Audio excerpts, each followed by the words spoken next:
বাংলাদেশে ধর্মীয় উগ্রবাদিতা অস্বীকার করার সুযোগ নেই, যেখানে বাস্তবতা। সম্পাদকীয়। বাংলাদেশ ঐতিহাসিকভাবেই সাম্প্রদায়িক সম্প্রীতি এবং উদারনৈতিক সংস্কৃতির জনপদ। হাজার বছরের এই ঐতিহ্যে বিভিন্ন ধর্মের মানুষ একে অপরের সঙ্গে মিলেমিশে বসবাস করে আসছে। তবে সাম্প্রতিক বছরগুলোতে বৈশ্বিক এবং অভ্যন্তরীণ নানা সমীকরণে উগ্রবাদী চেতনার যে চোরাবালি তৈরি হয়েছে তা কোনোভাবেই উপেক্ষা করার মতো নয়। তাই এটি মনে করার কোনো কারণ নেই যে বাংলাদেশে ধর্মীয় উগ্রবাদিতা পুরোপুরি নির্মূল হয়ে গেছে বা এর কোনো অস্তিত্ব নেই।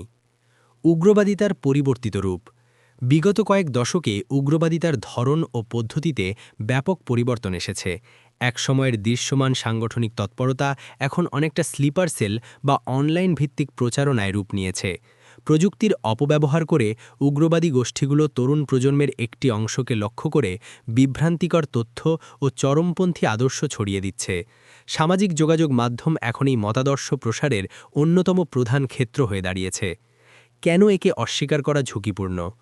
উগ্রবাদিতার উপস্থিতিকে অস্বীকার করা বা একে লঘু করে দেখা দীর্ঘমেয়াদে জাতীয় নিরাপত্তার জন্য বড় হুমকি হয়ে দাঁড়াতে পারে।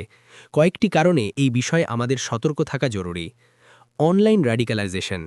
ইন্টারনেটের মাধ্যমে ঘরে বসেই চরমপন্থী মতাদর্শে উদ্বুদ্ধ হওয়ার ঝুঁকি বাড়ছে।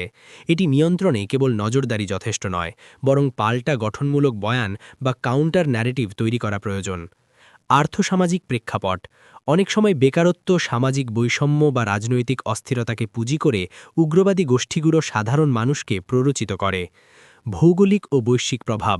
প্রতিবেশী দেশ বা বৈশ্বিক রাজনীতিতে উগ্রবাদের উত্থান অনেক সময় দেশের ভেতরেও উস্কানি হিসেবে কাজ করে। উত্তরণের পথ। সমন্বিত প্রতিরোধ।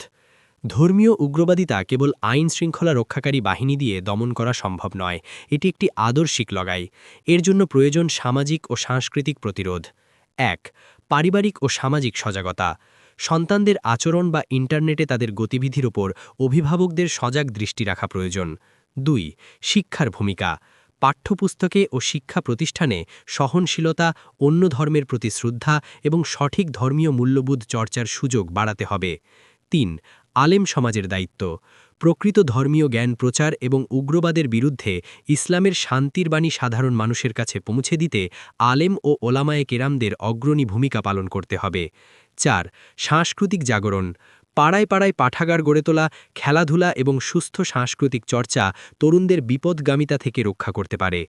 উপসংহার। পরিশেষে বলা যায়, বাংলাদেশে ধর্মীয় উগ্রবাদিতা একটি চ্যালেঞ্জ হিসেবে বিদ্যমান। এই বাস্তবতা স্বীকার করে নিয়ে এর মূলে আঘাত করাই এখন সময়ের দাবি।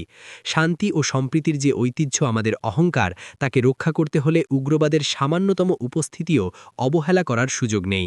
রাষ্ট্র, সমাজ এবং ব্যক্তি সকল স্তরের সমন্বিত প্রচেষ্টাই পারে একটি উগ্রবাদমুক্ত নিরাপদ বাংলাদেশ নিশ্চিত করতে।